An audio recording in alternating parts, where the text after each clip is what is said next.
The business model is to keep people scrolling, right? The minute you stop scrolling, they lose money. All their algorithms are designed with literally one goal. What will keep you scrolling? That's it. That's the goal, right?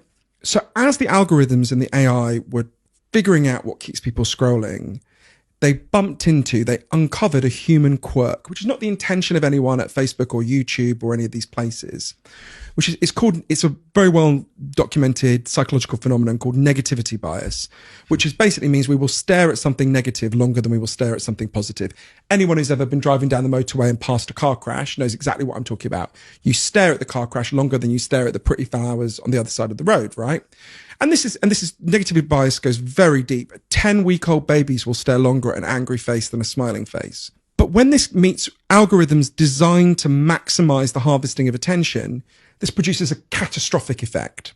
And this is not my view. This is what Facebook itself found in its own internal research, which we've now had leaked. So imagine this at both at a personal level and a political level. So imagine a group of teenagers go to a party. One of them goes home, and on the bus on the way home, they say, "That was a really lovely party. I enjoyed it. Everyone looked great and they were so nice." Another teenager from the same party posts, "God, Karen looked like a right slag tonight. Her boyfriend Jim is a twat." What does the algorithm do? The second one is more like the car crash. People will stare at it longer. The algorithm will promote it in the feed. It will put it much higher. The nice one, that's going to be way down if anyone sees it, right?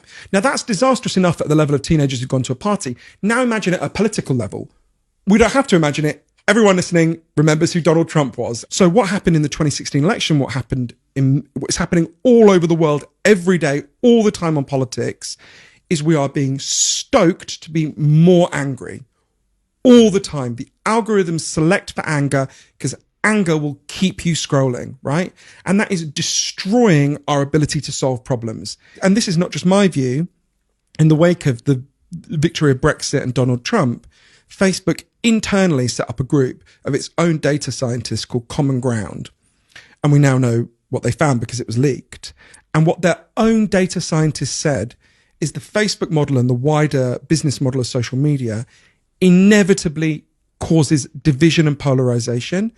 And the only alternative was for Facebook to abandon its business model and adopt what they called an anti-growth model, where they said, we won't grow as a company, but we won't set the world on fire, right? And there was a very dry, the Wall Street Journal, who got leaked it, they said, their news story said, after he received this report, Mark Zuckerberg asked that he never be brought any reports like this ever again, right? So, they know what they're doing. The business model, they're tied to their business model. They're only going to stop doing it when we make them.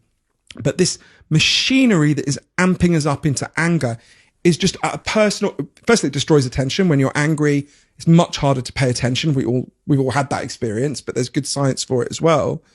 But also it's devastating for the society.